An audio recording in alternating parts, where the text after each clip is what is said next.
วกให้เวลาเฮาเข้าสู่ปฐมฌานทุติยฌานก็คือทุกคนสิมีอาการปิติเป็นเครื่องยืนยันว่าเป็นฌาน1มั่ง2มั่งเนาะทุกคนคือสิเข้าใจความรู้สึกทางร่างกายว่าอันนี้คืออาการปิติคือความรู้สึกของปิติขนลุกขนพองขนทิ้งลุกยุบๆงาบๆตรงนั้นตรงนี้แล้วก็แม้กระทั่งอาการอุณาโลมหรือความรู้สึกตัวนิ่มน่วงไปตามกลางหัวกลางหน้าผากทุกคนเข้าใจดี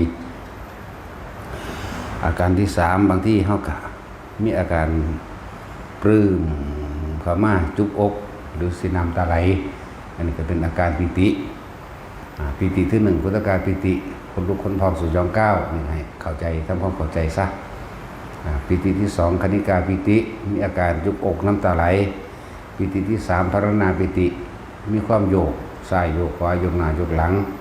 ปิติที่4มีแสงสว่างเกิดขึ้นเรียกว่าโอกันติกายปิติปิติที่5ความรู้สึกเหมือนกายลอยขึ้นทุกคนก็เข้าใจดีแล้วในชั้น1 2 3ประมาณนี้ ประมาณนี้แหละที่นี่ที่นอกเหนือจากอาการปิติของบางอย่างก็บ่ได้เว้านานแล้วเกี่ยวกับการปรากฏการณ์ที่ร่างกายเฮามีความเจ็บปวดเหมือนกับเป็นแสบโหกเป็นเล่าอึดอัดทำกลางระหว่างกายอันนี้เอิ้นว่าเป็นสภาวะใส่กรรมที่พวกเฮายินเขาจะว่าเผากรรมกรรมมันเผาหมายถึงอกุศลกรรมเก่ามันมาถึงมันสิลั่งดึงเหนี่ยวลั่งเฮ็ดให้เฮาอยากออกจากการปฏิบัติเฮ็ดให้เฮาอยากออกจากวงสนทนาธรรมเฮ็ดให้เฮาอยากออกจากการนั่งฟังธรรมเนี่ยกันหรือในขณะที่ทรงฌานอยู่แม้จะมีอาการนิ่มน่วงบนหัวหรือกลางหน้าผากก็ตามที่มีความรู้สึกอีกอันหนึ่งที่เป็นคือแสบหูเป็นเล่าๆในระหว่างทำกลางอกเฮาเงาๆแน่อันนี้เป็นเล่าๆเงาๆบ่ต้องเลิกนั่นคือสภาพการใส่กรรมที่เพิ่นว่าเผากรรมก็ว่าใส่กรรมก็ว่านั่นแหละเหมือนกับความรู้สึกตัวนี้มันสิซ่อนขึ้นมาอึดอัดนะอึดอัดเราเล่าบางที่ก็เลอเอื้อมบางคนก็ห้าตัวนี้ต้องพยายามอยู่กับมันให้ได้ก่อนคือต้องอดเอาแน่นั่นเป็นโชคดีแล้วที่เฮาได้ใส่กรรมใส่อกุศลกรรมเวลามันมาถึงขั้นว่าเอาชีวิตใส่นะเหมือนกับว่าเฮาเคยไปฆ่าเขาไว้แต่ว่าเฮาเจ็บปวดแค่นี้เป็นยังเฮาสิบ่อดเอาเพราะว่ากำลังของฌานกำลังของอาการปิติหรือสมาบัติมันรักษาเฮาไว้แล้วแต่ว่าผลกระทบทางร่างกายก็รับมั่งบ่ได้ให้ท้อแท้และอ่อนแอจักว่าล่ะนี่อันนึง บางคนนักตรงไหล่นักตรงข้อกดทวงหรือหมุนนะบังคับบ่ได้จังซี่ก็ปล่อยมันไปจักหน่อยแต่เป็นธรรมดาก็อดเอาแน่บางที่ว่าหัวใจเขานี่ดึ้นขึ้นมาเลยเด้สักดึกขึ้นมาเลยเหมือนหัวใจสิหยุดก็มีก็บ่ต้องตกใจให้จับจุดอุณาโลมหรือลมหายใจเอาไว้นี่เห็นอยู่จังซั่นถ้าเฮาไปกังวลกับมันว่าคือสิตายจังซี่มันสิบ่ปล่อยเฮาเด้เพราะว่าความคิดของเฮาเปิดทางให้มันแล้วเฮาไปกังวลเฮาไปวิตกเดือมันก็เฮาดึงมันไว้นี่แหละที่ว่าสภาวะที่เราต้องชดใช้กรรมบางอย่างบางที่บางอาจารย์เพิ่นก็เว้าเรื่องเผากรรมมันเผาเฮาปล่อยมันเลยนะสิเว้าหลายๆอย่างให้ฟัง บางคนแค่เริ่มเข้ามาปฏิบัติแค่นั่งฟังธรรมนี่ละขึ้นย่างเข้ามาเดินเข้ามาในวงแห่งการนั่งฟังธรรมสิมีอาการห้อนอบเอาเหงื่อออกงุดงิดอึดอัดนั่งบ่ได้นั่นแหละแต่บางคนเขาก็ฝืนให้ได้นั่งบ่ได้เพราะถ้านั่งลงเพิบหงายหลังตึ้งลงเลยก็มีกิ้งเกือกไปอันนี้มันสิเป็นเองเด้กิ้งเกือกไปคือเฮาบ่อาจสามารถควบคุมจุดนั้นได้ แต่สติเฮารู้ดีอยู่ได้ว่าเฮากำลังเก็บไหลหรือเฮากำลังกิ่งไปสติเฮารู้ดีอยู่เฮารู้อยู่ว่ามันเป็นหยังแต่ว่าเฮาควบคุมมันบ่ได้ปล่อยไปซะก่อนสักครู่นึงเดี๋ยวมันก็หายเองคือให้เขาเอาขึ้นมั่งนะเหมือนกับการใส่หนี้กรรมเก่าในปัจจุบันนี่แหละให้เขาขึ้นมั่งเนี่ยบางคนบางพวกเรียกว่าเคยถือผีสังถือเกี่ยวกับพญานาคมาก่อนสิเพราะถ้าเห็นอันใดอันหนึ่งที่มันสิเมบปุ๊บลงเลยขึ้นมันสิลาบตัวเองลงกับพื้นแล้วก็ใส่มือยกหัวขึ้นแล้วก็เป่าปากฟูเหมือนแสดงตนเป็นพญานาคนะเหมือนแสดงตนว่าตัวเองเป็นพญานาคค่อยกระดืบมาแล้วก็เว้าภาษาก็มาเขาก็ว่าไปมันสิเว้ามาเรื่อยนี่แหละพวกนี้อีกแบบนึงก็บ่เป็นของจริงเด้บ่ได้เป็นของจริงมันก็ปรุงแต่งตามความคิดชิ้นของมันจริงๆบ่แม่นเด้เว้าภาษานั่นภาษานี่หน้าขี้เทวะหน้าคลี่ยังที่เขาว่าไปนั่นแหละบ่แม่นดอกโรคอุปทานนั่นเอิ้นว่าอุปทานจนเกิดความเคยชินที่ตัวเองก็เคยแสดงเพื่อสิหลอกลวงคนนั่นแหละเพราะแต่บางที่ก็มีพออยู่พอกินแล้วอยากเลิกอาชีพนั่นมันก็เลยเป็นใส่กรรมแบบนั่นแหละใส่กรรมแบบตัวเองพอถ้าเข้ามาสู่พิธีหรือเห็นพระพุทธรูปหลายๆลักษณะแวดล้อมเป็นเหมือนขังซะนั่นสิเป็นเองพวกนี้นั่นเอิ้นว่าอุปทานมันออกมันสิแสดงไปตามบทบาทมันอันนึง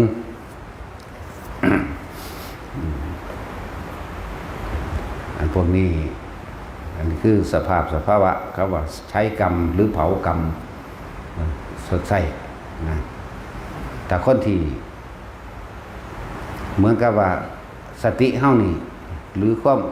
ความคิดเฮาบ่อยากเฮ็ดเฮามีสติรู้ดีได้ว่าเฮานอนเกิดกิ่งมีสติรู้ดีอยู่ว่าเป็นเล่าเก็บไปในตนในตัวในร่างกายอันนี้หรือห้อนห้นบางทีก็เป็นเหมือนกับเสียนแทงเดียดดาดตามตีนฝ่าตีนตามนิ้วตีนตามนิ้วมือหรือตามแขนขาแล้วแทงเข้าสู่หัวใจของโตเฮาเองเป็นแท่งระหว่างหลังมาสอดมาทะลุตรงหัวใจมันเดียดเข้าหัวใจเรียกว่าคือช็อตไปเลยช็อตกึกแต่รู้มันรู้อยู่เด้ว่ามันช็อตรู้สักพักนึงมันก็หายเองนะหรือบางคนออกจากอาการปิติหรือกรรมฐานตัวหนึ่งบ่ได้อย่างเช่นยายร้อยเราเคยเป็นตะกี้ให้กรรมพระหรือกรรมสิ่งของบางอย่างอันใดอันหนึ่งเราสิรับตาเราสิลอยความรู้สึกของตัวเองของตัวเพิ่นเองนั่นมีความรู้สึกว่าเป็นดุจดังว่ากายลอยขึ้นกายลอยไปกับอากาศแต่ตัวจริงมันนั่งอยู่นี่ตัวกายมันนั่งอยู่นี่ตัวความรู้สึกไปมันก็ลอยไปล่ะยืดไปยิ่งไปนั่นแหละคนที่มีความรู้สึกแบบนี้คือว่ากับบ่เข้ามาถามที่ว่าเมื่อวานผู้ใดออกกรรมฐานบ่เป็นนั่นแหละสภาวะเวลามันโดนเผากรรมหรือสดใส่กรรมสติมันรู้ทุกอย่างมันรู้อยู่ความรู้สึกตัวมันรู้อยู่แต่ว่ามันบ่อาจสามารถที่เบาออกมาได้บ่อาจสิลุกขึ้นมาได้บ่อาจสิออกจากความอึมครึมความหลักกลุ่มกอดกลุ่มเนี่ยมันออกมาได้วิธีออกความคิดมันมีอยู่คือเก่านั่นแหละสติหรือผู้รู้มันก็มีอยู่คือเก่านั่นแหละนึกถึงลมหายใจแล้วสูดลมหายใจเข้ายาวๆอันตัวนี้เฮ็ดได้เพราะถ้านึกถึงลมหายใจแล้วมันสิเฮ็ดได้ดอกแต่ว่าในความคิดเฮาอยากลุกปึ้งออกไปโลดนะมันก็เฮ็ดบ่ได้ว่ามันอยู่ในสภาพที่กำลังถูกเผากรรมหรือใส่กรรมเข้าใจบ่ล่ะทีนี้แต่เฮาดึงเข้ามาสู่ลมหายใจปั๊บแล้วก็คอยสูดลมหายใจเข้าลึกๆยาวๆ1ครั้ง2ครั้งเอาจนสุดเอาจนหน้าอกมันตึงรู้สึกว่าปอดเต็มนะ แล้วก็ปล่อยคลายรู้สึกว่าปอดเต็มปล่อยคลายที่นี่มันกะความคิดที่เฮาอยากลุกอยากย่างอยากนั้นมันสิสามารถควบคุมได้เองเด้อยินเขาเว้ากันหยังว่าออกแล้วเราบ่ได้เป็นลมดอกบ่ต้องไปคั่นไปหยังมันนั่นน่ะว่านั่นบ่แม่นอาการเป็นลมถ้ามีสติรู้ดีอยู่ว่าเป็นหยังแต่วันบอกบ่ได้ออกบ่ได้ลุกบ่ขึ้นนะวิธีมันจื้อไว้เด้อนึกถึงลมแล้วสูดลมหายใจเข้าไปช้าๆลึกๆช้าลึกๆสูดลมให้เต็มปอด3ครั้ง4ครั้ง5ครั้งบัดนั้นเฮาสิเริ่มควบคุมตัวเองได้แต่ตอนที่มันควบคุมบ่ได้ปล่อยให้มันรับใส่กับมันหลายอย่างที่เฮาก็บ่ค่อยได้เว้านำเน้นแต่อย่างเดียวเป็นหลักหลายโหดนะแต่ว่าอันความรู้สึกหรือประปรายอาการต่างๆที่มันเกิดขึ้นครับแต่ละคนก็บ่ค่อยได้มาเว้าเพราะว่ามันหลายคนแล้วที่บ่เกิดกันนะตะกี้มันเกิดหลายแบบหลายอย่าง ดังว่าบางคนนั่งลงแล้วพอจะเข้าสู่อัตชาติรู้ลมหายใจเข้าออกมีอาการปิติเกิดขึ้นสิมีแนวแสกหัวเราะบางคนก็บางคนก็เป่าปากปืดลักษณะนี้อันตัวนี้ฉันสามารถควบคุมได้อยู่กับควบคุมกับเขามาร่วมกับอุณหภูมิเหมือนเดิมนั่นแหละแบบนี้ก็มีแต่ว่าคนบ่รู้จักมันสิย่านคนนั่งข้างก็ย่านเรียกพวกนี้ส่วนมากก็คือพวกสิถือผีมาก่อนถือพระนาคมาก่อนบัดนี้โรคอุปทานมันสิตีขึ้นอุปทานในจิตสิตีขึ้นเพราะว่าเวลาคนมาหามันสิเนียนตีเนียนในการแสดงเลยว่าใส่กรรมอีกแบบนึงเด้เข้าใจว่าล่ะใส่กรรมอีกแบบนึงบางคนเป่าปากปืดแล้วก็หัวเราะ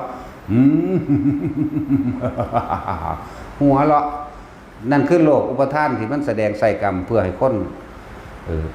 ย่านบ่จะเข้าใกล้นะบ่เป็นของจริงที่ว่ามีผีเข้าผีสิงว่ามีแต่ว่าล่ะเดี๋ยวนี้ก็มีบางพวกพอถ้าเข้าสู่บริเวณฟังธรรมปึ๊บปึกข้านเมบลาบนอนลาบกับพื้นนอนคว่ำนั่นแหละลาบกับพื้นเอามือยกสู้หัวแล้วก็เป่าปากฟู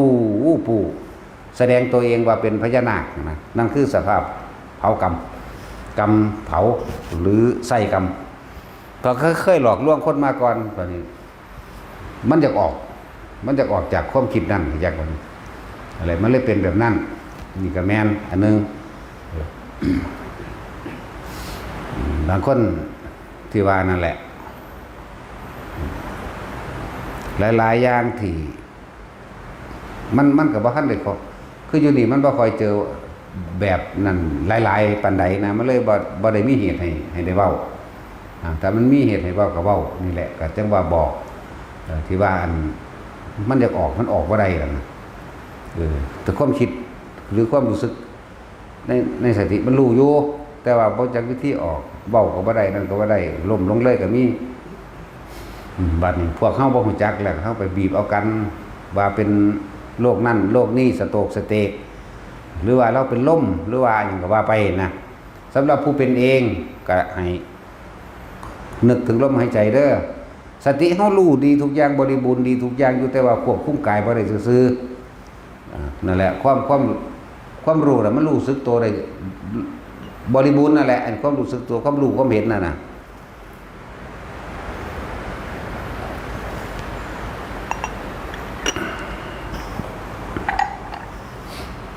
หายใจเอาเด้อนี่แหละที่บอกว่าอานาปานสตินี่ป้องกันได้ทุกอย่างเข้าใจว่าละบาดนี่ยังแต่ว่ามันบ่มีผู้บอกซื่อ แต่บางคนเขาก็บ่เคยเป็นเขาก็เลยบ่จักแนวบอกเลยบีบเลยคั่นบีบนวดตีนนวดแกงนวดขากันซื่อแต่ว่าเฮามันหูมันเห็นมาเบิดทุกแบบขึ้นกกไม้ก็มีมันก็เลยเข้าใจอันที่เป็นเหมือนกับเสียนแทงเดียดจากตั้งหลังมาสู่หัวใจแล้วหัวใจก็ช็อตหยุดเต้นไปปุ๊บ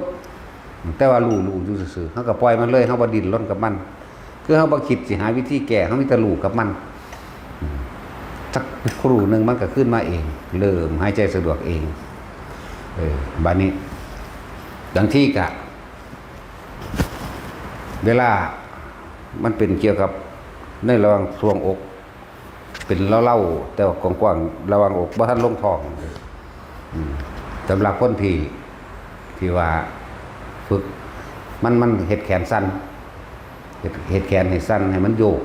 แขนโยกให้ร่างกายสั้นสะเทือนสิ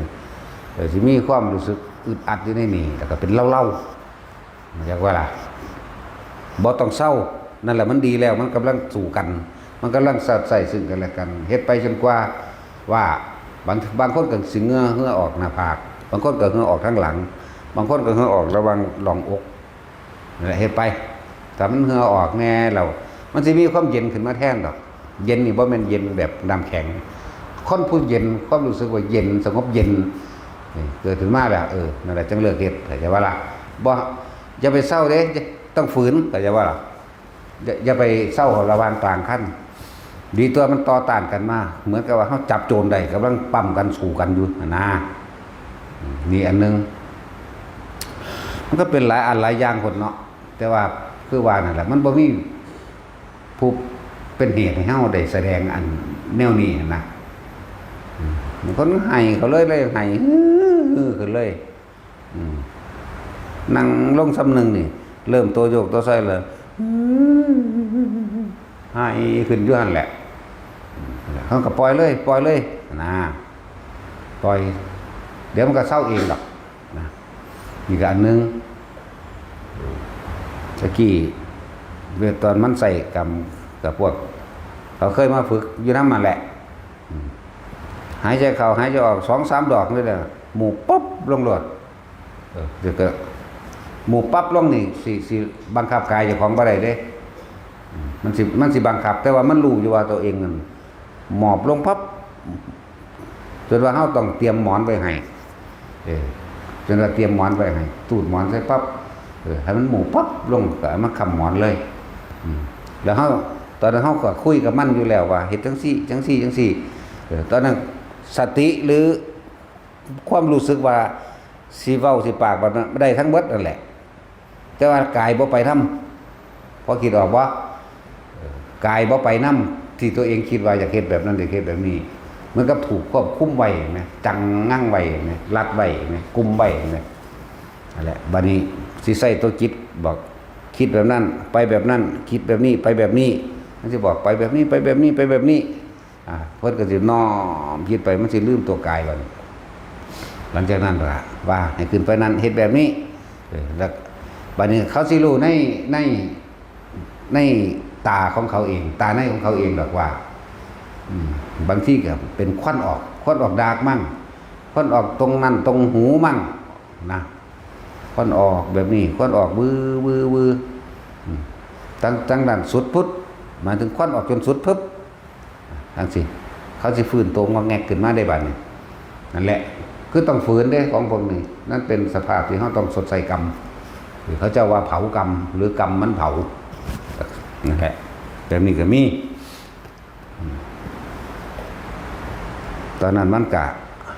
คือว่าเขาได้อยู่น้ำเขาบอกเอาเลยเฮ็ดแบบนี้คิดแบบนี้ก็เฮ็ดไปตามที่บอกนะถ้าผู้บ่ได้อยู่น้ำบอกหลวงพ่อบ่อยู่น้ำอาศัยลมหายใจเป็นหลักเข้าใจว่าล่ะเวลามันเป็นอย่างผู้ที่ว่าเราจะลุกอยู่เราจะออกอยู่เราออกบ่ได้นะที่เขาบอกกันได้นี่ก็เลยพอดีแหละเป็นเหตุให้เฮาได้คุยเรื่องนี้ยาวๆนำผู้นั้นน่ะความคิดมันคิดได้เบิดนั่นแหละแต่ว่าให้คิดถึงลมหายใจพอได้คิดถึงลมหายใจปั๊บมันจะสูดลมหายใจเข้าไปเรื่อยๆหรอกสูดลมเข้าไปเต็มปอดแล้วปล่อยสูดเต็มปอดแล้วปล่อยจัก3-4 เทื่อบัดนี้เฮาสิเริ่มกระดุกกระดิกขยับร่างกายได้เองใช่ป่ะล่ะจือเอาเด้ออันผู้ว่าเป็นนั่นน่ะ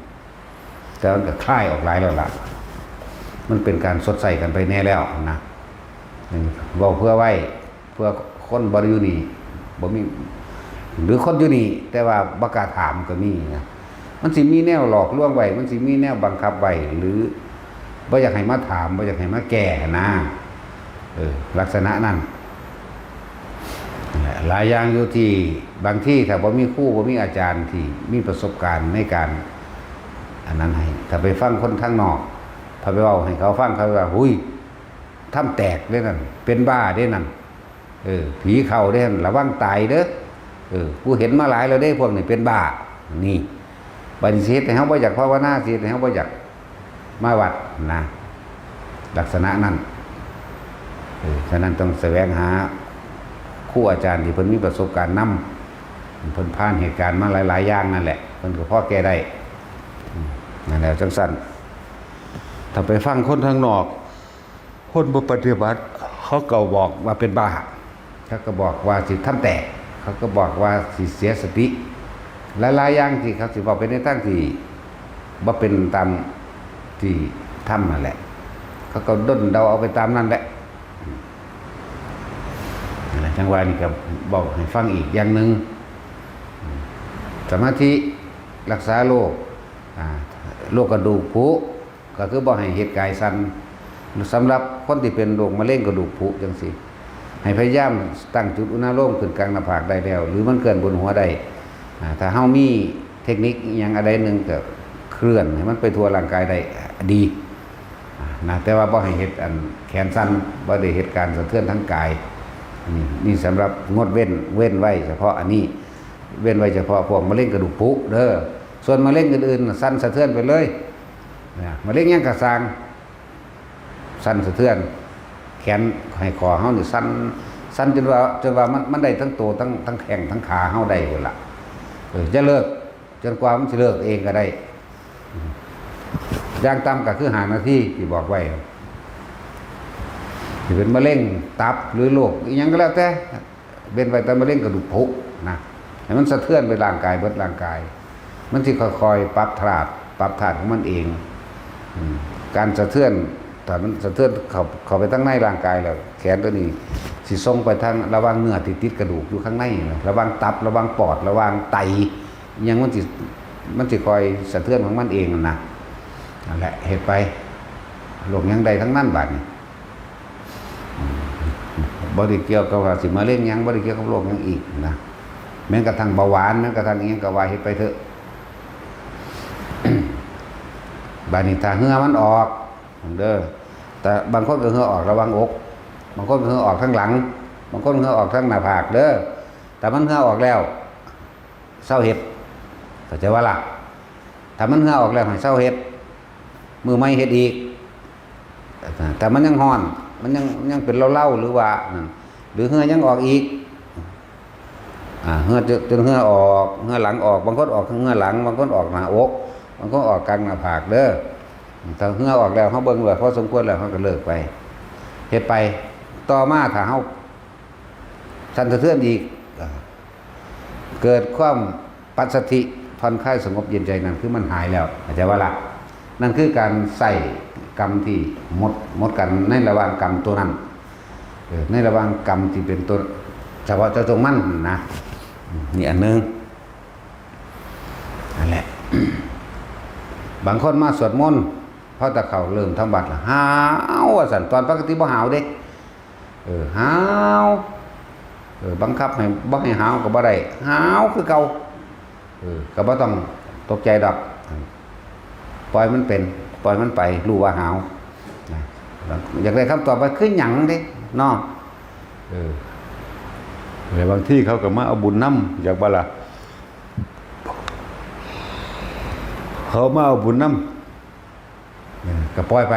แค่รู้ว่าหาวโลดบ่ต้องไปหาอิหยังกับมันดอก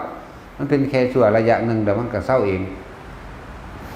หาวบางคนบ่จะหันหน้าเขาหนังสือซึมเซ่อเขาโลดอยากง่วงเหงาเขานอนแต่งุกงักเขาโลดเห็นว่าล่ะนั่นแหละอันนี้ก็คือต้องฝืนมันฝืนได้บ่แม่นให้เลิกบ่แม่นให้นอนตามฝืนซะก่อนขยี้ตามั่งนั่นนี่มั่งที่เฮ็ดให้ตัวเองมันไปหลอดในเหตุการณ์การทำบัตรนั่นแหละอันนึงยังอีกแล้วมันคิดออกว่าล่ะนี่ มันมีหลายแบบอยู่ดิตั้งแต่กี้ถ้าเว้าเรื่องแย่ลมแล้วสิหัวหมุนเด้หมุนโตแล้วก็หมุนเด้หมุนเบิดโตเด้แย่ลมหมุนสิจุพื้นพุ่นละหมุนสิจุพื้นได้ร่างเบิดร่างกายน่ะหมุน เลยบอกเล่าว่าปล่อยมันเลยแล้วก็หมุนปล่อยตะกี้เราคุ้มปล่อยมันหมุนซ่าๆดอกบ่แม่นหมุนเร็วๆปล่อยเลยบัดนี้พอจะบอกว่าปล่อยเลยแล้วก็ปล่อยก็เฮ็ดไปก็รู้ว่าหมุนต่อมาใส่ความรู้สึกหยุดก็หยุดได้อยู่เด้ล่ะนั่นแหละต้องมีผู้คอยแก้หรือให้คำแนะนำไปเรื่อยๆเอาอะไรนี่เกี่ยวกับสิ่งที่มันเกิดขึ้นในร่างกายเฮาอันมันเดียบเหมือนกับเสียนหรือเข็มแทงปลายเล็บหรือฝ่าตีนกลางฝ่าตีนส้นน่องหรือตามแขนตามขาหรือตามอย่างแล้วแต่ให้รู้มันซื่อๆบ่ต้องไปคือหยังเป็นหยังถ้าเฮายังมีความสงสัยว่าคือหยังเป็นหยังอยู่นั่นแก้แบบใดอยู่นั่นเป็นอยู่ตลอดคือบ่ให้แก้บ่ให้หยังให้รู้มันซื่อๆเดี๋ยวมันก็หายเองแต่อันแต่ละอย่างหายเองนั่นแหละมันหลายแบบหลายอย่างที่เฮาบ่มันบ่มีเหตุให้เว้าเนาะเมื่อนี้มันมีเหตุให้เว้าก็เลยได้เว้านะมันมีเหตุถือเอาเด้อผู้ใดเป็นเฮาบ่จักจำหน้าบ่ได้ดอกก็เฮ็ดไปนั่นแหละ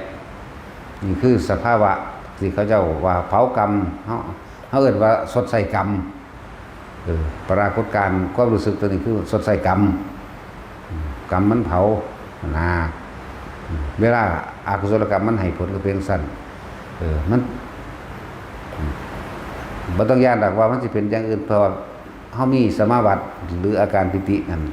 คุ้มไว้อยู่ดอกบ่เป็นหยังอย่าพยายามที่คิดให้เกิดความย่านหรือวิตกเรื่องใดเรื่องหนึ่งบ่ต้องวิตกอีหยังกับมันปล่อยรู้เดี๋ยวมันก็หายเองเข้าใจแล้วเด้อบัดนี้ผู้ว่ามันออกบ่ได้แต่ว่าสติรู้อยู่ทุกอย่างเข้าใจแล้วก็คือคอยสู้ลมหายใจนั่นเองมันกระดุกกระดิกบ่ได้หรอกเวลามันเป็นบ่ล่ะแต่ว่าจิตมันรู้อยู่ก็คิดถึงลมหายใจแล้วสูดลมหายใจเข้าลึกเต็มปอดปล่อยลึกเต็มปอดปล่อยให้เฮ็ดแบบนี้ชั่วระยะนึงก็หายเองนั่นแหละฝึกไปเรื่อยๆมันสิในการปรับธาตุรักษาโรคเองของมันก็มันสิเป็นของมันเองดอกบางคนที่เคยเว้าอยู่เรื่อยๆว่าตอนนี้เฮาบ่ทันได้ป่วยเป็นโรคหยังดอกใน20กว่าปีนี่เนาะแต่ว่าบางที่40กว่าปียังเป็น50ปียังเป็น60ปียังเป็นก็มีเด้เลยบอกว่าทุกคนน่ะมาฝึกไว้โลดอานิสงส์มากมายในการทรงฌานเจริญฌานโดยการจับจุดนั้นลมนี่หรืออานาปานสตินี่นะคนที่เป็นโรค40ปีบ่เป็นซ้ำสิเป็นมะเร็งในอายุ40ปีบ่เป็นซ้ำนะสิเป็นโรคนั้นโรคนี้เพราะว่ายังเฮาสดใสไปแล้วเข้าใจว่านี่เว้าง่ายๆเว้าเข้าใจง่ายว่าเฮาได้สดใสไปแล้วเขาบ่มาเอาน้ำเฮาแล้วนะ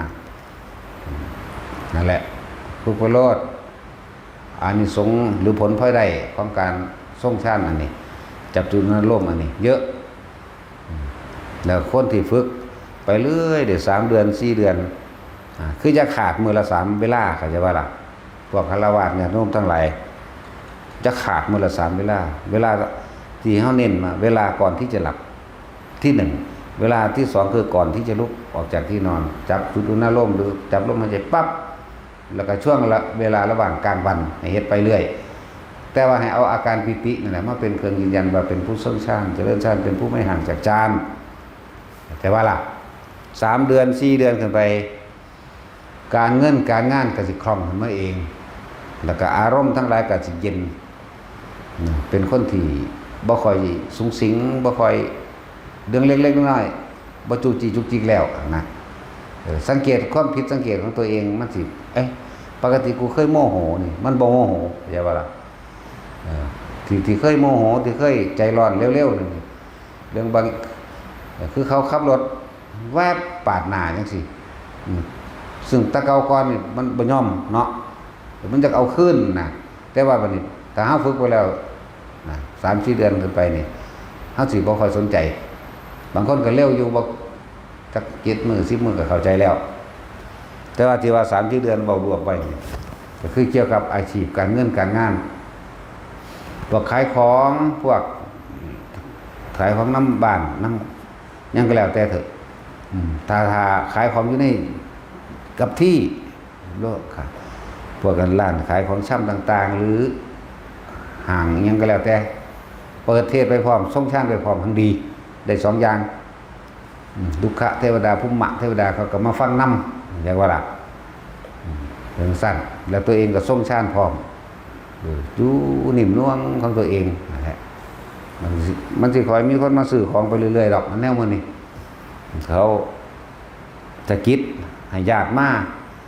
เพื่อเขาก็สิได้พอได้รับผลบุญสุนทานคนทั้งสี่ก็เป็นคนมักทั้งบุญนั่นแหละนะจึงคนขายของอยู่แต่ว่าถึงเวลาทำบุญก็ทำ5 บาท10 บาทมันก็เป็นบุญทั้งนั้นบ่ล่ะคือเขาเฮ็ดบุญอีหยังบริจาคทานทั้งโทรศัพท์ทั้งออนไลน์บ่มื้อนี้พุทธบาทพุทธ2 บาทพุทธ3 บาทแล้วแต่ใดทั้งนั้นจะเกิดกลายเป็นบุญเวลาสมมุติว่าคนที่ทำทานเป็นปัจจัย4โดยเงินนี่แหละบาทนึงก็ตามพวกเจ้าให้ตั้งจิตอุทิศบุญก่อนแต่ว่าอย่าหวังผลในทานเด้บ่มีจิตผูกพันในบุญในทานบ่แลกจักว่าล่ะบ่แลกของทานบ่แลกของไม่บาทนึงก็สิไปขออีหยังก็รอดแท้เนาะท่านบ่โลดขอผลทานนี่ก่อนเฮาสิโอนเงินนี่ขอผลทานบุญกุศลกรรมดีที่ข้าพเจ้าทำมาแล้วตั้งแต่อดีตตอนต้นจนถึงปัจจุบันณขณะนี้จงถึงแด่แล้วก็โอนปั๊บโลดกดโอนกดตกลงนั่นแหละมันสิไปตามนี้เองเด้อบาท1 2 บาทบริสุทธิ์ทั้งนั้นแต่เจตนาเฮาบริสุทธิ์ท่านนี่เป็นเครื่องประดับจิตเป็นเครื่องบริขารจิตแต่ว่าท่านนี่ท่านบ่แลกของบ่มุ่งการสังสมบ่จักได้หยังท่านด้วยจิตอุเบกขาจักว่าล่ะท่านนี่มีผลถึงหอดนิพพานพุ่นเด้แต่ว่าคนท่านเป็นลักษณะนี้ฟังธรรมกระจ่างแจ้งในธรรมเด้ตั้งท่านเป็นถ้าสำใดสนึงบ่ได้เข้าใจง่ายๆเด้แต่พอติดตามเฮาคักๆนั่นบ่ล่ะแต่ว่าติดตามและใกล้ควรนึกคิดจนสรุปความเห็นโดยทัศนะความเห็นตามความเป็นจริงได้นั่นแหละจึงสิเป็นส่วนผู้ไปหวังว่าสาธุเด้อผู้ขาถือหวยมั่งนี่มั่งเบิดหนี้เบิดสินแล้วสิไปเฮ็ดนั่นเป็นหนี้หรือบางคนมาทำรำวัดนี่แหละขอถูกลอตเตอรี่เท่านั้นเท่านี้ครับนั่นแล้วสิมาสั่งให้ดอกจังสิก็มีเห็นบ่ล่ะจะไปสั่งให้เฮาเฮ็ดหยังสั่งเอาเองตัวของตัวเนาะส่วนมากก็บอกว่าสั้นนะซอยอันค่าน้ำค่าไฟหลวงพ่อก่อนจังซี่ซอยของหั่นนี่คือความเบาผิดเด้อความเคยชินจักว่าล่ะจิ้มลงไปหันเป็นสังฆทานเองดอกก้อนเข่าเฮานั่นบ่หาแต่ว่าซอยค่าน้ำบ่หาแต่ว่าเทปูนบ่หาแต่ว่าซื้อกระเบื้องบ่หาตั้งแต่ว่าแล้วถ้าหลวงพ่อสิใส่ตามปัจจัยใส่ก็ได้บ่ต้องไปจำเพาะเจาะจงทางโลดก่อนที่สิท่านก่อนที่สิลงไปในกองเข่าเฮานั่นหรือผู้ใดโอนก็ตามชื่อเอาโลดความบุญทานบุญกุศลกรรมดีที่ข้าพเจ้าก็ทำมาแล้วตั้งแต่อดีตต้นจนถึงปัจจุบันขณะนี้จงถึงแด่สรรพสัตว์ทั้งหลายไม่มีที่สุดไม่มีวันทุกข์มาเราบรรดามีก็ได้อันนี้หมายถึงหลวงพ่อเฮ็ดเองเป็นแบบว่าแบบนี้มาตลอดแต่ว่าพวกเฮานั่นบ่มั่นใจอยากโอ้ยพ่อกูสิได้บ่นอแม่กูสิได้บ่นอปู่ย่าตายายหรือญาติกูหลานกูตายไปแล้วได้บ่นอก็เลยเจาะจงเอาก็ได้แล้วแต่จำเพาะเจาะจงเอาก็ได้เขาประทานบุญสมกรรมดีที่ข้าพเจ้าทำมาแล้วตั้งแต่อดีตต้นถึงปัจจุบันนะครับนี่จงถึงแด่มารดาบิดาของข้าพเจ้านางนายก็แล้วแต่นี่คือเจาะจงเข้าใจว่าล่ะถึงว่าให้ฟังดูเอาสำเร็จสนุกบ่เข้าใจง่ายๆหรอกบ่ได้ติดตามคักๆกันนะพอเข้าใจแล้วเนาะอันพวกที่ว่าปรากความรู้สึกในเวลาเฮาภาวนามันเกิดนั่นเกิดนี่เกิดอึดอัดเกิดเจ็บปวดกลมกระดูกกระเดี่ยวนะกับสมาธิรักษาโรคจังซี่เฮาก็ให้มันสิน้อยคูณน้อยเป็นพละอย่าว่าล่ะผู้ใดมากก็ไปฝึกเอาน้ำเหล้าโลดเรามีเทคนิคหลายอย่างมีวิธีการสอนมีวิธีการแนะนำให้สามารถกระทำเองได้ด้วยตนเองได้นั่นแหละไม่ไปหาเพิ่นของเฮาแต่ 2-3 นาทีบ่เป็นอีหาอีประสาทนี้แม่นเด้เนาะ เวียงสันเด้นี่ไปหาคนประสานคือกันแล้วก็ละพูดไปหาไปซี่คุณเดินพวกยิ่งพวกประสาทคือไปหาพวกประสาทคือกันว่านั่นแหละซอยได้หลายอยู่นะคนป่วยเป็นมะเร็งเองใส่สมาธิรักษาโดยตนเองได้มันหายมันก็ยอมรู้แจ้งกว่าเฮาทั่วแม่นบ่ล่ะเฮาบ่ได้เป็นเด้มะเร็งเฮาบ่ได้เป็นเฮาก็เลยบ่รู้จักวิธีนั้นว่าล่ะส่วนพวกเขาหายโดยวิธีโดยโลกของเขาเอง มันก็เว้าได้ตัวเฮาบ่ได้เว้าโดยคาดคะเนเด้เฮาเอาความแม่นยำแล้วก็เป็นจริงอีกเฮาบ่เอาค่าโดยประมาณเด้เฮาเป๊ะๆผู้เป็นมะเร็งสอนให้มันเศร้ามะเร็งนี่แม่นบ่ล่ะผู้เป็นโรคนี่สอนให้กันเศร้าโรคนี้ปวดหัวไม่เกณฑ์กับผู้นี้สอนผู้มันปวดหัวนี่นะของเฮาบ่เคยเป็นโรคหยังเด้มีแต่เป็นโรคกรรมถ้าสิว่าโรคก็เลยมีแต่ใส่กรรมเท่านั้นเด้นั่นแหละคือตั้งตอนนี้เนี่ยบัดตะนอนหงายลงปุ๊บนี่ในระหว่างเครื่องซีกของหัวนี่เครื่องซีกนี่ข้างซ้ายนี่มันสิชามันสิตายเฮาอยู่ได้เพราะว่าการทรงชาติหนึ่งเด้อยากว่าล่ะอยู่ได้เพราะว่าการทรงชาติทรงทำความรู้สึกอิ่มไว้จุดนั้นจุดนี้ไว้ซื่อๆเด้แต่นอนหงายลงไปมันทับลงไปเหมือนนอนหมอนกระสังตัวนี้สิตายครึ่งนึงเลยยิกเบิ่งก็บ่เก็บนะตั้งแต่ผ่าตัดมาสิเป็นแบบนี้เป็นมาแต่เจ้าเดี๋ยวนี้แหละเวลานึงเฮาก็แค่จับความรู้สึก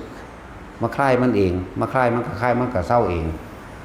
โดยความคล่องของมันเองมันก็เลยเร็วแน่จะลองปล่อยให้มันเป็นโดยบ่ต้องใส่อันอื่นลองเบิ่งสิก็สิชาไปเลยตัวนี้สิด้านไปเลยเครื่องนึงของครั้งนี้เครื่องนึงนั่นแหละจึงบอกว่าซ้ำมันบ่ทันได้ตายผู้ใดอยากฝึกก็มาฝึกตัวเนาะความตายนี่มันบ่ได้แน่นอนเด้แต่ว่าตายแน่นอนเด้เนาะแต่ว่ามันบ่แน่นอนว่าสิตายยามใดว่าจังซี่นั่นแหละจึงบอกว่าผู้ใดมีโอกาสมาได้ก็มานะเพราะว่ามันพรุ่งนี้อาจจะไม่มีสำหรับเราเด้มันบ่ล่ะคือว่าโอ๊ยอาทิตย์หน้าก็จังไปดอกเพิ่นก็อยู่หั่นแหละนะตายก่อนก็มีได้บัดนี้มันสิบ่ได้เสียดายมื้อภายหลังเนาะมีเรื่องเล่าอันนั้นมีเรื่องเล่าใดพอสิคุยกันได้หรือผู้ใดมีแผลในใจซึ่งกันจะเคลียร์กันโลดเนาะผู้ใดแบบบอกรักกันก็บอกไปโลดผู้ใดบอกสร้างกันบอกไปโลดเข้าใจว่าล่ะมันสิบ่มีโอกาสไปบอกมันสิเก็บสะสมมักหมมไปเด้อเสียดายเด้ใครกูเว้าซะใครกูบอกซะเห็นว่าล่ะโอ้ยใครกูไปซะว่าเด้เนาะนั่นแล้วจึงบอกว่ามันบ่แน่ความตายที่ตรงด้านนี้มันสิอยู่ได้เพราะว่าเฮาการเอาอาการเอาอาการปิติตัวเย็นมาใส่ไว้มันก็คลายเองมันเฮ็ดได้เร็วมันเลยเหมือนบ่เป็นหยังแต่ปล่อยก็ปล่อยก็ตึกไปเลยแล้วลองปล่อยจากชั่วโมงลองเบิ่งแล้วบ่เศร้าลองปล่อยด้านซีกนึงข้างซ้ายกลางหัวนี่เฉพาะข้างหลังนี่เป็นจุดเลยเบิ่งเลยข้างนี้บ่เป็นเด้ข้างนี้เป็นสั่นแหละถ้าบาดนี้ถือว่าถ้าไปนอนใส่อันหมอนเหลี่ยมๆอันนั้นโดยเอาตรงนี้ค้างไว้ปั๊บนี่หน้าที่เดียวเท่านั้นรู้สึกเลยมึนตึงขึ้นมาเลยแล้วยิกเบิ่งก็บ่เก็บแล้วเอามีดปาดก็บ่เก็บเด้เหมือนกับฉีดยาชาหลายๆนั่นแหละอย่างนั้นอะไรนะว่าเฮาก็ใส่วิธีเอาความรู้สึกเย็นเข้าไปกบเกลื่อนมันไว้มันก็หายของมันเองมันหายเร็วๆอยู่ดอกเพราะว่าเฮาก็ชินแล้วพอเฮ็ดอีหยังก็เฮ็ดทดลองด้วยตนเองมาเบิดนี่แหละบ่ว่าใส่ทิ้งแตกจังซี่ก็เฮ็ดทดลองด้วยตนเองเด้มันเป็นอีหยังมันเป็นเลียดย่อยลงมาสิฮู้จักแล้วใส่ทิ้งแตกก็ฮู้แล้วก็เอาความรู้สึกมากบไว้มองมันเจ็บความรู้สึกที่นิ่มๆนวลๆเย็นๆของเฮามันเป็นลักษณะว่าเย็นน่วงๆเข้าไปในกระดานหน้าผากนะเย็นอิ่มๆนั่นน่ะ แล้วก็มากบไปปั๊บหดน้ำต้นไม้ต่อหดน้ำต้นไม้วันหดธรรมดาเด้พวกเจ้าไอ้ตะกี้หดถอน6 ทุ่มพุ่นตี 3ลุกขึ้นมาหดอีกเพื่อหมู่ใหญ่ล่มสิมามันจะอยากแล้วนี่ขุดดินปลูกต้นไม้อีกพุ่นเด้บ่ได้แม่นคนหลายๆจังซี่เด้ตะกี้บ่ได้กี่คนเด้ยายหอมยายร่มพญากองยายจอยอีบึง5-6 คนหนึ่งเด้บ่ได้เป็นจังซี่เด้มันก็หดน้ำแต่ดึกๆเด้ทั้งมือก็เอาหมอแบตติดหัวก็นำเลยทั้งที่ใส่ทิ้งแตกเด้บ่ธรรมดาได้เฮ็ดไปเลยเสื้อพวกนั้นถือว่าโอ้อยากแล้วปลูกต้นไม้ต่อแล้วก็มีเฮ็ดแบบลองเบิ่งดูนะเฮ็ดแบบว่ามันกินปิติเอาร่างกายนี่เป็นปิติมันจะคุ้มไว้แบบใดทดสอบทดลองเบิ่งเบิดนี่แหละแต่ว่ายังว่ามันบ่ย่อยหรือว่ามันเทออกมาข้างๆมันอักเสบมันเปื่อยแล้วเนาะมันก็จ่อยลงเป็นธรรมดาปล่อยมันตายมันก็บ่ตายนะเฮ็ดให้มันตายได้นั่นความจริงเฮ็ดให้มันตายได้นั่นแต่ว่ามันก็บ่ตายเนาะตัดสินฉะนั้นตัดสินตาหานี่เรื่องกุศลนั่นแหละมันว่าตายฉันตายไม่ได้เพราะฉันรักเธอจักว่าล่ะก็แม่นตัวเคยร้องอยู่บ่เพลงเลยฉันตายไม่ได้เพราะฉันรักเธอมันบ่ยินบ่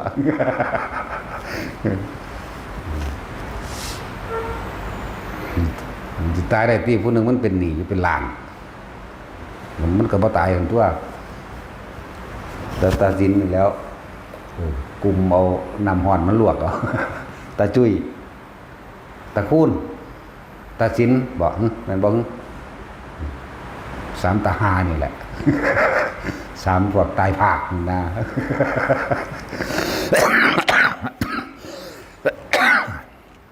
ตายบ่ได้ดอกมันยังเพราะฉันรักเธอมันเริ่มว่าตายเนาะตาสินนั่นแหละทดสอบทดลองเองเบิดนั่นแหละเอาบ่ตายก็ได้ทำเถอะวะน่ะเฮ็ดไปพวกเฮาฟังอยู่นี่พวกเฮามาฟังอยู่นี่ท่านได้เฮ็ดบ่ถูกใจจอบถ้าตำหนิหลวงพ่อถ้าเว้าพื้นหลวงพ่อเด้บ่จักได้เว้าความเป็นมากพอสำใดเนาะคือถ้าเว้าไปจังซั่นจังซี่บางทีก็ใส่รถอันนั้นอันนี้เงินเป็นหลายดอกว่าซั่นสิบอกให้เด้อเงินเบิดนี่โตไผโตมันบ่มีเลยสิบอกให้เด้อแต่ละมื้อแต่ละวันวันต่อวันเช้าวันใหม่ยินบ่มื้อจักวันต่อวันบ่ปู่พงศิษย์กับพ่อใหญ่เล็กเบาเล่าหลองเนาะใส่วันต่อวันได้สิบอกให้เบิดคือเบิดนี่ถ้ามันปืดไปบ่ได้ก็โตไผโตมันกลับบ้านเท่านั้นเด้อพวกเจ้าอย่าประมาทเด้นั่นแหละถ้าจอบถ้าตะมิเฮาถ้าจอบถ้าเครียดถ้าจอบถ้ากินเบาเสียดสีความนั้นความนี้หูยเนาะดีๆเด้ออย่าลืมเด้อวันต่อวันมีชีวิตไปวันๆเท่านั้นเด้เพราะนั่นแหละอันว่าหัวที่นี่ของจริงเด้สิบอกใครหมดแล้วป้ายบ้านใครบ้านมันเด้ของเฮามันเป็นคนตลกเอาจริงเด้เนาะตัดสินตลกเอาจริงเด้เขาพาปาดเขาไงใส่ออกมายังหัวหลอกกับเขาอยู่เด้ก้อยกินหน้าเฮาว่ะเพิ่นแล้วก้อยตับนั่นแหละว่าพากันตั้งใจเฮ็ดเอาแต่ของเองนั่นแหละมียังเฮ็ดก็เฮ็ดไปแต่พอมีน่ากินเฮาก็กินหมักหมี่แหละต้มหมักหมี่กินเอาหมักหมี่เขาก็ปลูกไว้หลายแล้วล่ะยายร่มหาบน้ำตั้งตอนหดหมักหมี่เนาะรออยู่เพิ่นก็มาตลอดบ้านเพิ่นอยู่รอกับเบี้ยวๆกันนึงคือกันกับเพิ่นแหละโค้งเล็กก็นั่งห้างหลักเวลาอยู่น้ำไปรุ่งลิงธรรมดาบ่แต่ได้ตัวมันยังตัวหาก็มาตักเอาน้ำอยู่มองนี่แต่ว่าได้มีสระแบบนี้เด้ปลาเบิดปลาน้ำหาบนี่ล่ะให้พวกเจ้าพากันประมาทให้พวกเจ้าพากันตำหนิดีๆ สักมือหนึ่งพวกเจ้าจะยินประกาศฉุกเฉิน แล้วอยู่ดีเป้งปังกันตัวเด้เนาะตอนนี้ยิ้มหัวยืนแล้วพากันฝึกหัดเอาเน้นตัวเองนั่นแหละไปก็ดีมันจะเช้าวันใหม่สิ่งที่ใช้ไปเนี่ยวันต่อวันเรียกว่าอะไรบ่มีก็คือเบิดไปเลยแล้วไปถ้าเงียนเก่าก็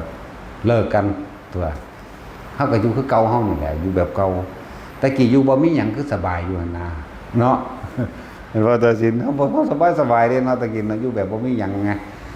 แต่มีแล้วมันยากแมงมันบ่มีดีกว่า ผู้นั้นตั้งนี้นั่นผู้นี้ที่นี่ให้ผู้นั้นอยากให้ผู้นี้อยากนั้นสารพัดปานนั้นว่ามาอีหยังบุ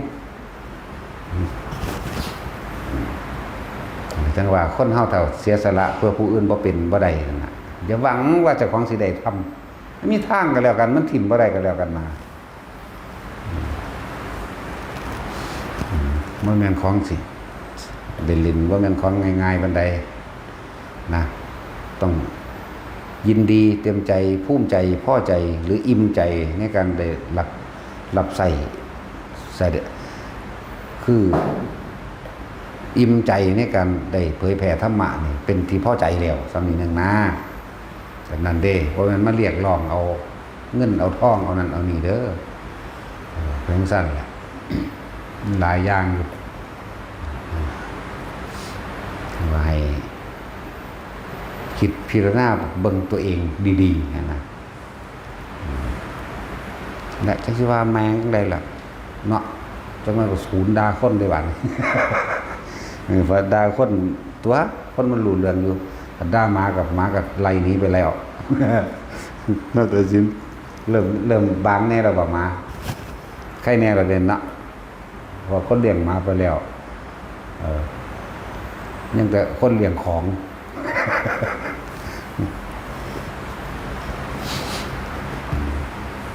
ค่ายปัญหาเกี่ยวกับความสงสัย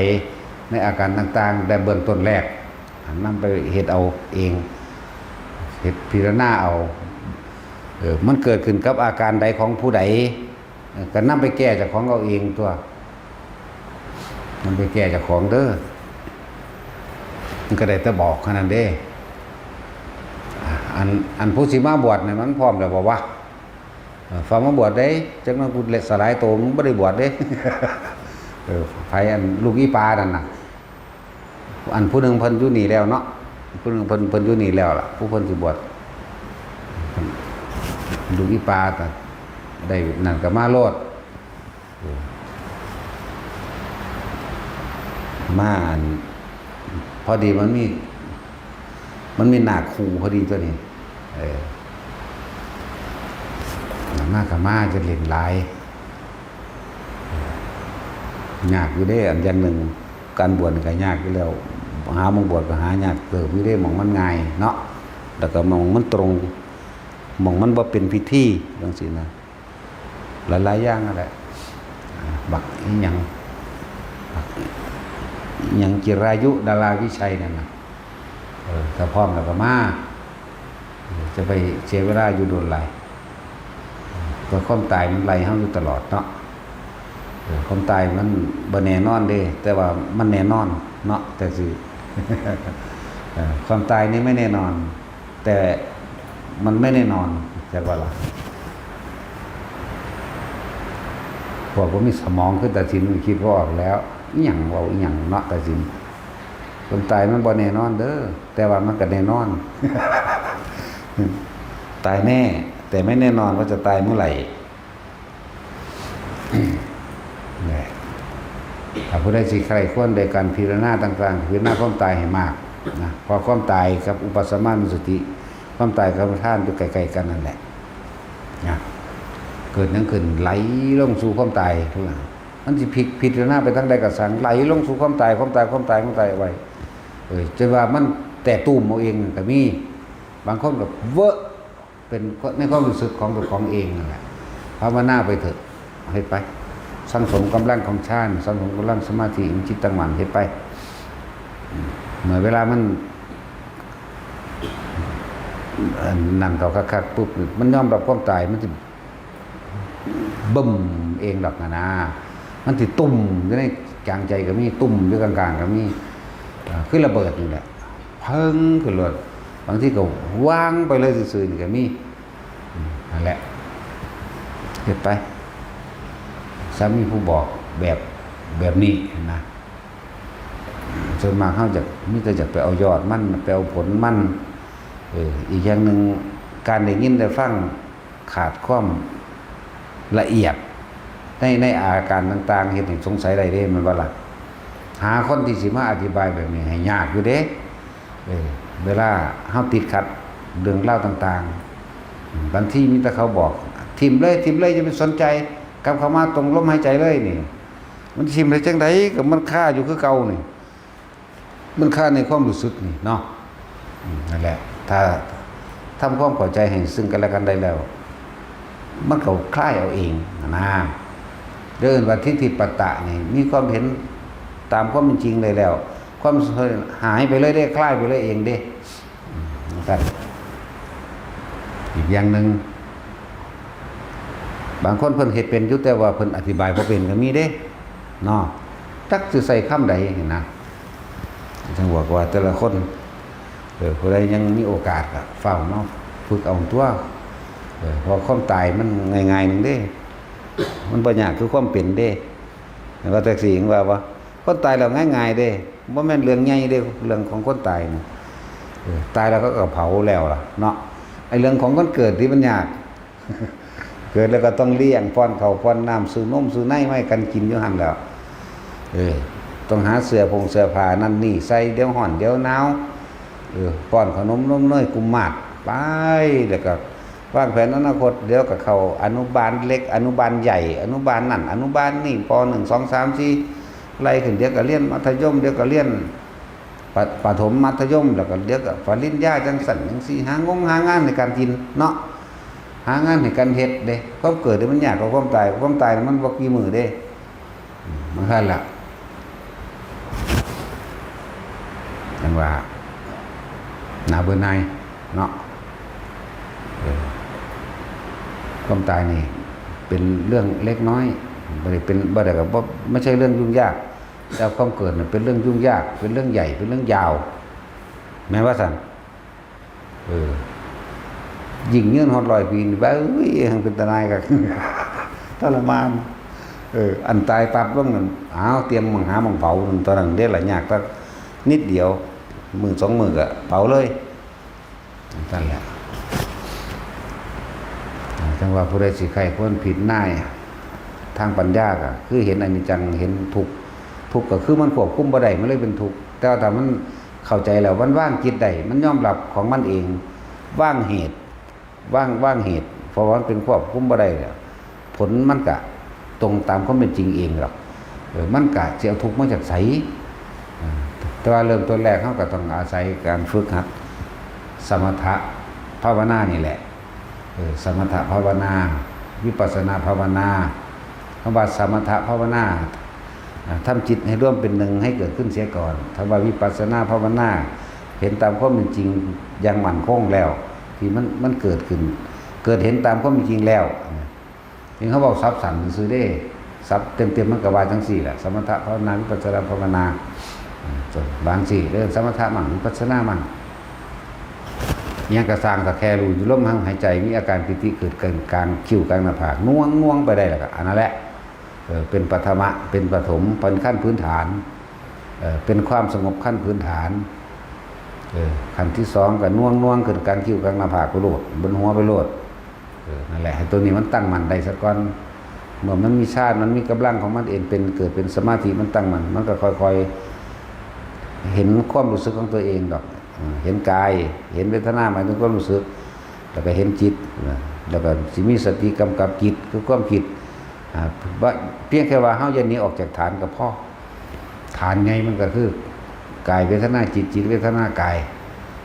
ใหญ่ที่สุดก็คือกายนั่นแหละว่าให้ทุกคนนั่นนะมาฝึกหัดเข้าใจหลักการตัวนี้แล้วเฮ็ดเป็นตามความเป็นจริงตัวนี้ แล้วก็ต้องไปต่อยอดเอาเองเจะเริ่มโดยตนเองทั้งนี้ว่าทุกคนนั้นผู้ใดอยู่ใกล้กับฟ้ามานะยังงมแต่หากินอะไรเขาสร้างกินก็หากินไปตายล่ะนะแต่สินี่ยังมากแต่ว่ากะจังว่ามันเกิดมาแล้วความเดือดร้อนคนขวายในการทำมาหากินก็มีเป็นธรรมดาแต่คนถ้าบ่อยากก่อเวรก่อกรรมต่อไปก็ต้องอาศัยทำนำจึงบอกแต่ละคนเด้อถ้าพวกเจ้ารักผัวจริงๆรักเมียจริงๆให้น้ำผัวให้น้ำเมียนั่นแหละเข้ามาสู่ถ้ำแน่เอาถ้ำเป็นหลักลึกในการดำเนินชีวิตแน่ใส่ชีวิตตามความเป็นจริงแน่จะไปจะตามความเสื่ออะไรจินตนาการหลายถ้าเขาใส่ชีวิตตามความเป็นจริงใดจริงยังล่ะจริงว่าทุกคนเกิดแล้วก็ต้องแก่ต้องเจ็บต้องตายนี่แหละจริงแล้วก็เป็นทุกข์นี่แหละจริงแล้วก็เป็นอนัตตาสุดท้ายแล้วก็ตายจากกันนั่นแหละก็นอกจากกันเดิมก็จะจากกันตายหรอกนี่แล้วมันก็จะคอยใส่ชีวิตแบบบ่ประมาทเองดอกมันจะมีเครื่องคมน้ำดับไฟคือโทษะของเองอันเกิดจากความอยากของเจ้าของเองมันจะมีเครื่องยื้อเครื่องล้อเลียงของมันเองครอบครัวใดที่ปราศจากธรรมะครอบครัวนั้นมีแต่การรุนแรงมีแต่ความถูกเป็นที่ไปพ้องเพราะว่าถูกแค่นี้เด้มันถูกไปหัสนาสัมปรายภพภายหน้ากับถูกไปน้ำกันอีกเด้อะไรทั้งว่า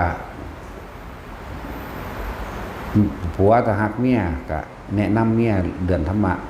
แต่หักกันจริงๆมันก็ต้องหาวิธีกุศโลบายให้กันตัวเนาะ